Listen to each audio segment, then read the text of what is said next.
Já que o assunto é paquera nas redes sociais, deixa eu receber aqui. Aliás, já recebi, ela está aqui, está sentada, psicóloga Carla Campos e o casal Ana Flores e Gabriel Moreira, que se conheceram em uma rede social.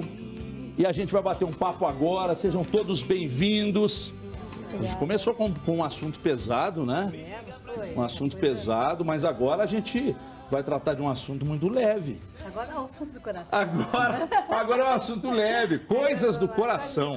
Quando vocês entraram aqui, aí perguntei o nome de vocês e tal.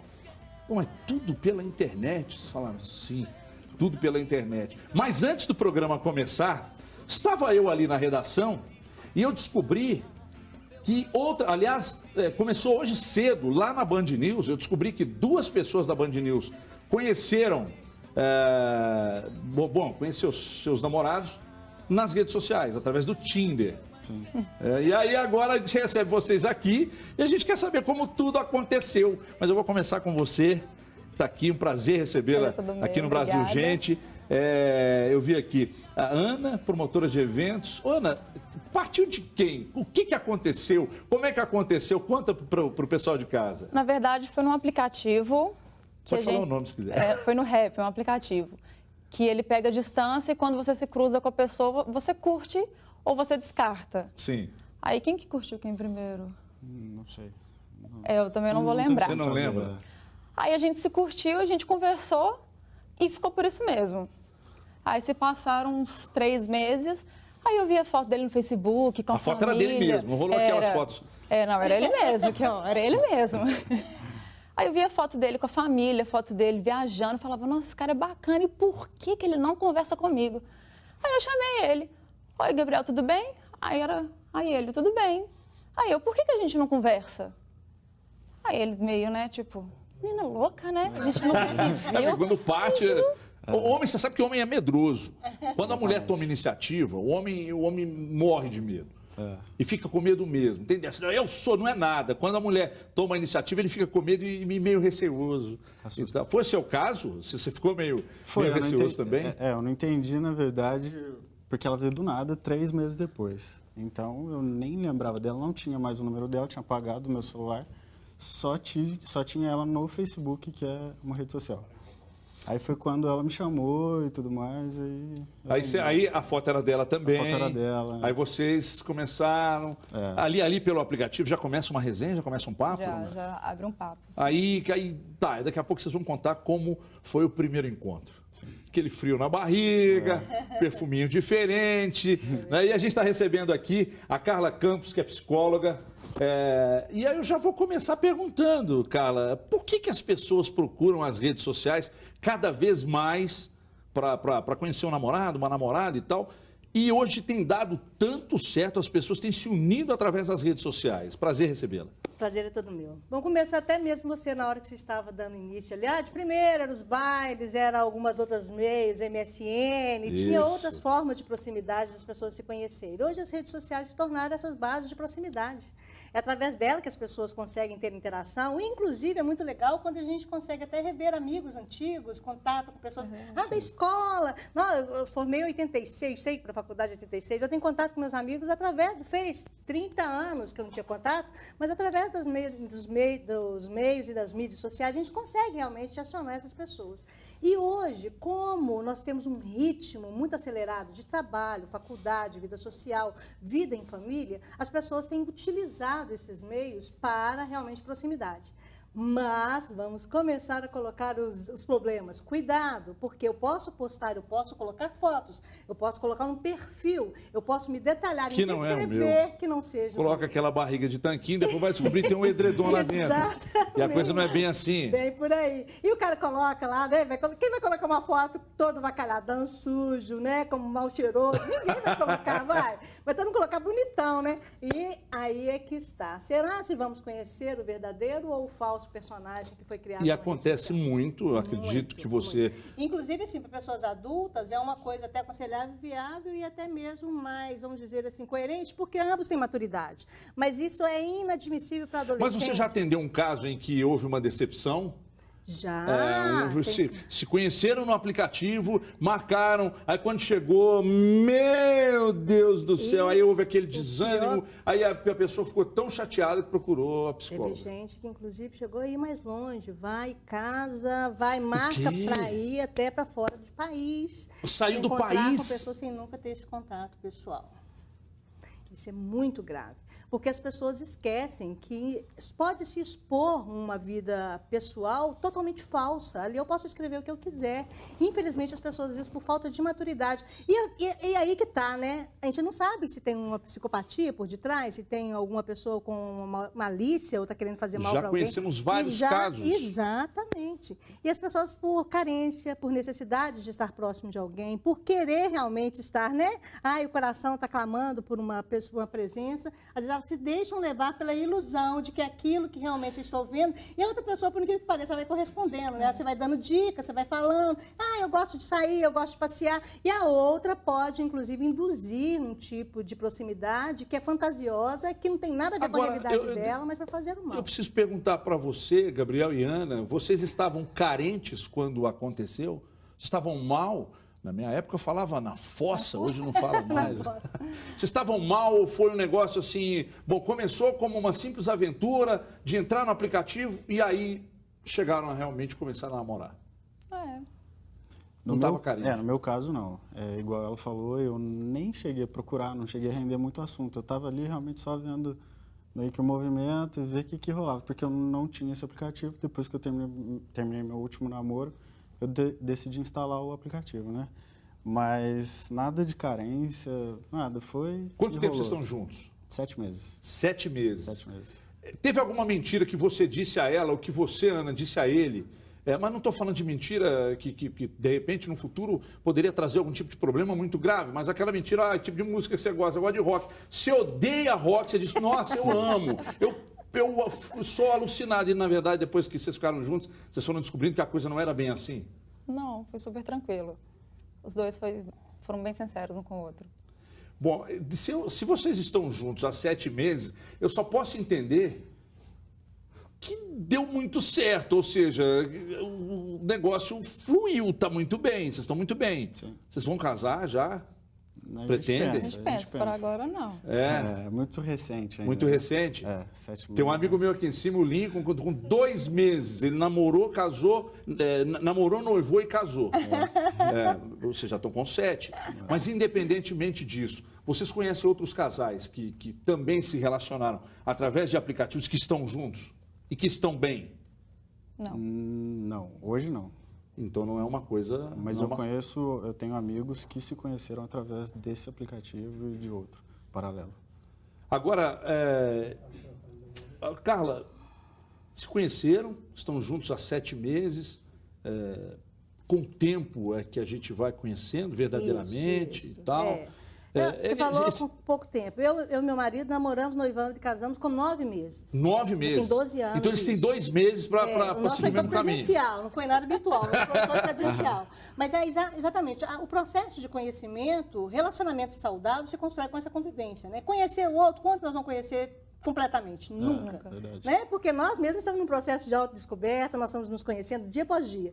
Então, esse processo de proximidade, isso que vocês estão fazendo aqui é muito necessário. Porque eu estava até conversando com vocês antes, né? O cheiro no cheiro, o toque no toque, o olho no olho, a pele na pele, a presença com a presença.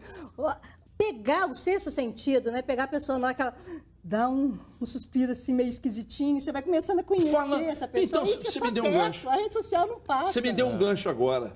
Como é que foi quando vocês se encontraram? Até então, batendo papo pelo aplicativo, e aí vocês marcaram num local público? Como é que foi esse primeiro encontro? Quando vocês chegaram, ficaram, e aí, tudo bem? Tá calor e tal? Ou já havia aí, vem cá, e vamos lá, e já... Então, e aí, como é que foi? Então, ela estava trabalhando próximo da minha casa, e eu moro numa rua que tem muito barzinho, pizzaria, essas coisas. Sim. Só que ela ia sair do evento que ela estava muito tarde. Então, ela realmente me procurou porque eu não convidei, não fiz nada para sair. Ela tem, o mérito é todo dela. É praticamente um São Gabriel. Aí, como estava tudo fechando e tal, a gente decidiu pedir uma pizza. Eu morava numa república e aí ela, na coragem, né, porque ela não me conhecia, ela decidiu ir lá, a gente foi comer a pizza e tal, e foi aí que a gente se conheceu. Aí a gente foi se encontrar depois, acho que 10 dias depois, e aí Mas foi. no primeiro dia já rolou um beijão e tal? Já rolou um beijão. Mas já é o primeiro contato, já foi o primeiro contato. Que é importante, antes, né? Porque, Carla, esse primeiro contato, aquilo que você disse, o toque, o cheiro, o beijo já chama atenção. Aí depois a tendência de que a coisa siga, como seguiu aí por esses 7 meses. Recebendo aqui o doutor Aloysio Andrade, psiquiatra e homeopata, e a sequência do papo com a Carla Campos. O assunto é muito sério, que é depressão. Está pegando um gancho no medicamento porque casos são tratados, né, com medicamentos e tal. Doutor Aloysio, prazer recebê-lo aqui, um assunto tão delicado. Obrigado. Eu sempre gosto de contar casos que eu vivi com a minha família, com pessoas próximas, dar exemplos, porque a gente está na televisão, mas a gente vive como qualquer outra pessoa. E eu me lembro que a minha mãe faleceu em 97 e meu irmão me disse, você vai entrar em depressão, porque eu morava sozinho com a minha mãe. E eu fiquei de 97 a 2001, eu disse para ele, isso não me pega. Eu disse ao meu irmão, isso não me pega. Ele falou, não é você que domina. Acabou não acontecendo, mas eu conheço vários casos que o problema chegou e não houve como ser evitado. Agora, eu preciso chamar o Diogo Ramalho ainda sobre esse tema, né? Dia 7 é o Dia Mundial da Saúde, o assunto depressão muito discutido. A gente preparou um VT especial com o Diogo Ramalho, que você vê agora. E depois desse VT a gente bate um papo aqui com o doutor Aloysio Andrade e com a Carla Campos, que é psicóloga. Lembrando que o doutor Aloysio Andrade é psiquiatra e homeopata. E a gente vai falar muito sobre esse assunto. Cadê o Diogo Ramalho? Põe na tela aí. Para muitos, falar da doença ainda é um tabu. Difícil entender e aceitar que sofre de depressão. No meu caso, eu espero sempre que as pessoas me vejam feliz, alegre, né? Que foi, meu trabalho é muito em relação a isso, é palco, é show, é dança.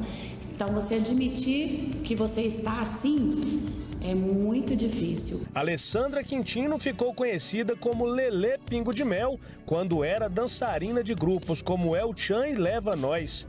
Fazia do que gostava o seu trabalho, o seu ganha-pão. Mas isso não evitou que uma tristeza inicial se transformasse em uma grave doença. Pouquíssimas pessoas entendem uma pessoa com depressão.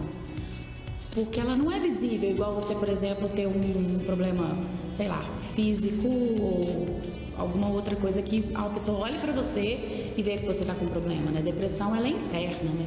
A depressão é um transtorno médico, psíquico, enquanto a tristeza isolada, ela faz parte da vivência afetiva do ser humano. Mas afinal, o que é de fato a depressão? A depressão é uma doença grave, causa incapacidade funcional, sofrimento mental, perda dos autocuidados e levando a quadros mais graves, como suicídio e quadros psicóticos. Estima-se no mundo que 350 milhões de pessoas sofram de depressão. As mulheres são mais afetadas pela doença do que os homens. Possíveis causas. Uma delas é a hormonal. Uma causa genética, provavelmente, pode estar interligado. E terceiro, causas ambientais. Talvez a maior pressão no trabalho em relação às mulheres, as questões culturais, tudo isso em conjunto pode ser as possíveis causas de maior incidência de depressão nas mulheres. Alessandra não se esquece dos momentos que para ela foram determinantes para que ela ficasse doente e explica que ainda faz terapia. Estava trabalhando com uma banda e saí por ter sofrido várias pressões psicológicas, assédio moral. E como era o meu sonho, eu tinha vencido esse concurso, eu não admitia que eu tinha que sair porque eu não aturava mais o que estava acontecendo comigo. Então, nessa época, eu morava no Rio, entre Rio e Salvador. E eu fiquei uns 6, 7 meses dentro de casa. Eu tinha medo de sair de casa, eu tinha pânico, assim... Eu tava trabalhando, de repente, meu coração começava a disparar, começava a suar, a pressão subia. Eu tava dirigindo, eu tinha que parar o carro. E então foi muito difícil. Eu cheguei a pedir demissão do meu emprego para parar de trabalhar. Eu não queria sair mais com ninguém, só queria usar roupa escura, preta.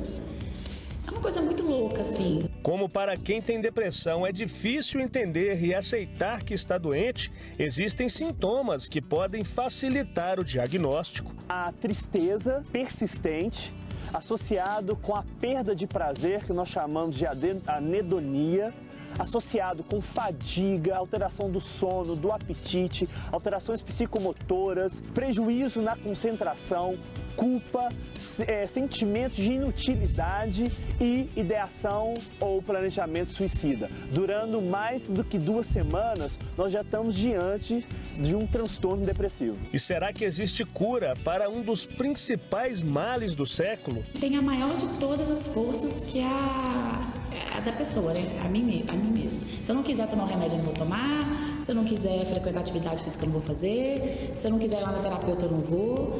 Então, eu acredito sim, desde que tenha essa força, entendeu? De querer mudar, né? Hoje nós sabemos que a depressão tem tratamento, porque infelizmente é uma doença crônica. Tá? E o tratamento de escolha que nós temos hoje em dia, principalmente para as depressões moderadas a graves, é o uso de psicofármacos dos antidepressivos. Vale a pena acrescentar que, para casos leves de depressão, você pode, além da medicação, associar a psicoterapia e, além disso, caso haja falha terapêutica, nós temos associações de medicamentos e o tratamento com a neuromodulação, que é a eletroconvulsoterapia, que é o tratamento mais efetivo para quadros de depressões graves e refratários. Bom, a matéria mostrou muito sobre essa grave doença e o doutor Aloysio Andrade está aqui. Doutor, eu já vou começar com a pergunta que é a que mais está chegando pelo nosso WhatsApp. Como perceber que está em depressão? Primeiro ponto é não confundirmos doença depressiva com sintomas depressivos. A pessoa pode espirrar e não está de gripe. O espirro é um sintoma de gripe, mas não necessariamente o espirro quer dizer gripe. E hoje nós temos tido isso que a gente chama de vulgarização de diagnóstico. Quer dizer, a pessoa está, por exemplo, no caso feminino que foi citado, numa pré-menstruação, num momento hormonal, que nós homens também passamos, não exatamente como as mulheres, proporcionalmente menos, mas temos os momentos hormonais de baixa. Então, ter primeiro esse cuidado de não encostarmos o que é sintoma no que é doença. Para ser doença, nós temos que ter um tempo prolongado de processo, um tempo significativo. Lembrando que para haver saúde mental, temos que ter saúde financeira, saúde emocional, saúde laboral no trabalho. Então, estar bem, estar de bem com a vida não é uma coisa simples, não.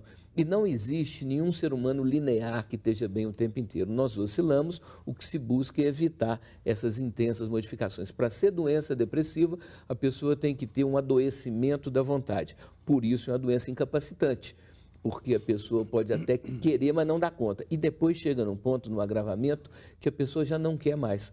Por isso, a família, os amigos e o próprio Estado, quando a pessoa não tem um círculo familiar e de amizades significativo, tem que intervir. Porque às vezes fala assim, olha, ele só vai melhorar se quiser. Mas se o adoecimento é da vontade, como você vai depender da vontade de quem está com a vontade doente? Aí que está o complexo. Então, primeiro isso, a maioria de nós não é deprimido, tem sintomas depressivos, tem momentos de dificuldade, mas não é depressão, não podemos ficar entrando em antidepressivo como se fosse igual água, não, eu não estou muito bem, vou tomar um antidepressivo. E outra coisa que depois a gente detalha são os equivalentes depressivos.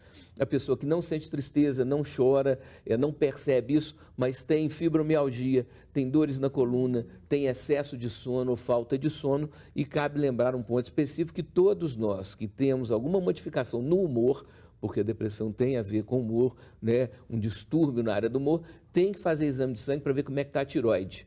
Porque o hipotiroidismo pode levar a um quadro muito parecido com a depressão e o hipertiroidismo pode levar a um quadro muito parecido com a agitação. Parecido não, agitado mesmo, né? Então temos que fazer um diagnóstico preciso e para tomar remédio só em últimos casos, porque a medicação atua como Novalgina para dor de dente, atenua, ameniza, mas não melhora a estrutura psíquica e emocional. E aí vem os complementos, a psicoterapia, o yoga, a meditação. Então é um conjunto de coisas, a gente tem que estar atento para não simplificar e falar assim, estou deprimido porque minha conta está ruim. Quer dizer, eu estou triste, estou preocupado, mas deprimido é outra história. Nossa equipe foi às ruas de Belo Horizonte ouvir os telespectadores do Brasil Gente. Eles fazem perguntas que vocês responderão. Nossa equipe, então, nas ruas e a gente vê agora. Doutor, eu queria saber o seguinte, quando a pessoa está com depressão, como eu também já tive, ela parece que ela perde o sentido da vida. O que acontece assim, desse jeito? É grave a situação, né? Eu vou levar uma frase do Fernando Pessoa, do poeta português, que ele fala assim: pois o que é tudo senão o que pensamos de tudo? O dia pode estar azul, mas se a sua visão está cinza, o dia fica cinza. E às vezes o dia está cinza, mas você está de bem com a vida, você acha até charmoso um dia cinza, né? Então a depressão, ela falou muito bem, é uma perda de sentido para a vida. O existir, a questão do existir, a que será que se destina, fica muito intensificada. É como colocar um óculos com um ponto de interrogação em cada lente. Tudo que a gente olha, a gente questiona. E questiona pessimistamente, não é questiona como eu posso melhorar, não. Para que isso tudo? Se tudo vai dar em morte no final, para que isso tudo? Se eu batalho, planto e não colho, né? Então, por isso a ajuda, insisto, amigos e família têm que estar junto, têm que estar participando. Carla, a mesma pergunta para você. E eu acho muito interessante a pessoa não ignorar que a vida dela é um todo. Às vezes uma situação reativa, como você citou, a respeito de uma perda de um ente querido, a perda de um emprego, a perda de um namoro, isso pode gerar uma depressão reativa circunstancial, é por causa daquela situação. Mas às vezes a própria pessoa, ela não tem, inclusive, uma situação bem clara, mas dentro dela já existe uma irritabilidade, existe dores, existe angústias, não vê essa cor da vida mais. E na hora que vai olhar um histórico familiar, vai ver que tem uma família que realmente lá atrás não deu acolhimento, não teve proteção, não teve amparo. Então, não podemos ignorar o fisiológico, do biológico, do histórico e do emocional. O ser humano é um todo, é um construto que vai se construindo à medida que nós vamos crescendo e que nós não podemos... Algo gritou, que não é o somático, mas é o emocional, nós temos que ver o que está gritando. Como pedimos socorro, nós temos que ver o que é que está doendo. Quais são as nossas dores, quais são as nossas feridas, o que eu não estou dando conta. Quando a gente fala a respeito, estou na fossa, fossa por quê? Eu quero afogar minhas mágoas, afogar o quê? O que você está fugindo? Então as pessoas não podem ignorar o que está gritando dentro dela e a depressão é exatamente esse grito. É um grito que muitas vezes não é ouvido. Por quê? O somático a gente vê quando uma gripe, vê um problema cardíaco, vê um problema no coração, vê um problema no fígado, vê um problema de pele, isso é notório. Mas e quando eu me sinto inútil, eu me sinto incapaz, eu me sinto solitário, eu me vejo sozinho, eu tenho medos e fobias e angústias que eu não dou conta de elaborar. Então, às vezes, esse processo é preciso de ter a ajuda de alguém. Para o quê? Nós ressignificarmos. O que é ressignificar? Talvez o pai e a mãe falam, você não vai dar em nada, você não vai ser nada. E aquilo vem acompanhando a pessoa ao longo da vida. Aí, de repente, ela depara com um emprego onde o patrão fala assim, você vai me mandar embora, tá vendo? Eu realmente não sou nada. E às vezes não é isso, às vezes é realmente porque a função não é compatível com aquela pessoa, mas aí ela já está ligando a uma identidade distorcida que ela já foi recebendo lá atrás, distorção de si mesma. Então isso tudo precisa de alguém para ser visto. Como o doutor mesmo disse, nem todos os remédios eles vão realmente sanar as nossas identidades, as nossas falhas. Às vezes temos falhas internas de identificação, de personalidade, de construção até mesmo das emoções. Deixa eu chamar mais uma participação. O povo fala, simbora. Uma das causas da depressão é fator social? Fatores sociais. E aí, doutor? Lembrando que não existe absolutamente nada unicausal. A gente tem causas maiores, causas médias, causas menores, mas causa única não existe, né? E o que Carla está falando sobre a diferença entre depressão reativa, que é diante de uma situação depressiva que te leva a ficar deprimido, e a depressão endógena, que você tem aquilo nas entranhas, que você não está com nenhum problema, com nenhuma falta de nada, e, no entanto, não está bem. Então, a diferença é muito importante. Né? Pode ter vindo até de famílias, a mãe depressiva, na genética, né?